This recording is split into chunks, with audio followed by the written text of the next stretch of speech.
Talauci ba ƙarshen rayuwa ba ne. Talauci ba yana nufin rayuwarka ta ƙare ba. A gaskiya ma talauci yana iya zama makarantar da take koya maka juriya, ƙoƙari da kuma dabara.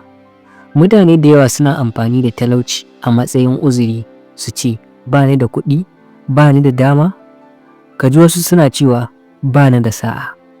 Amma gaskiya ita ce nasara tana farawa ne daga tunani, ba daga aljihu ba. Idan tunaninka ya ce za ka iya, to za ka fara neman hanyoyi ne da suka dace.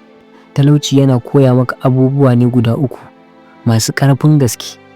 Haƙuri, domin babu komai da yake zuwa cikin sauƙi. Ƙoƙari, domin dole ne ka yi aiki tuƙuru fiye da wasu. Sannan dabara, domin dole ne ka nemi hanyoyi daban-daban da suka dace. Ka sani, mutum mai wadata yana iya samun abubuwa cikin sauƙi, amma mutumin da ya fito daga talauci yana iya samun ƙarfin hali da ƙwarewa. Babban abin da yake hana mutane nasara ba talauci ba ne.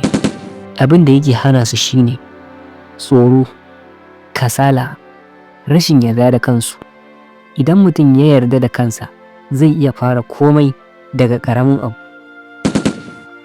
Babban canji a rayuwa yana farawa ne daga ƙaramar shawara guda ɗaya, ba tarin shawarwari ba, har ma ka zo ka rasa me za ka fara yi ko kuma me za ka yi.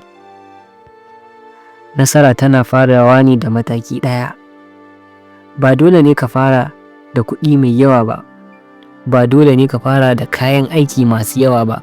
Abin da kake buƙata shine tunani mai kyau, aiki tuƙuru da juriya. Ka tuna, mutum baya zama babban mutum saboda abin da yake da shi. Yana zama babban mutum saboda abin da yake yi da abin da yake da shi.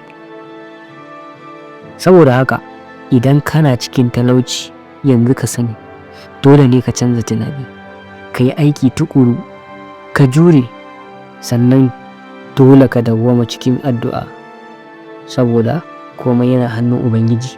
Idan Ubangiji ya ga ƙoƙarinka, zai taimake ka.